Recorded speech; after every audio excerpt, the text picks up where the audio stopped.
56 سنة الآن. لعب في فرنسا، لعب في كان، في مولوز، واعتزل سنة 93. هدف آخر لمازيمبي في غفلة من الدفاع الزملكاوي، والهدف الثاني برأسية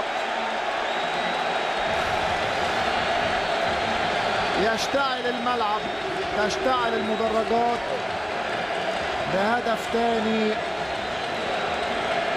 في الدقيقة 32. يتقدم مازيمبي 2-0.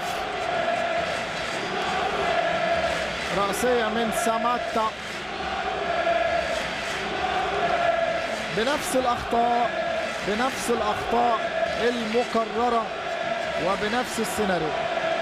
هادي رزاق وسيسي واحمد حسن بيحاول يقنع اللعيبه ان ما زال هناك امل. بالتاكيد ما زال هناك امل، لكن في ظل هذه، وشوف صبري، يعني صبري رحيل في الكرة اللي كانت من 5 دقائق بالظبط. صبري رحيل برضو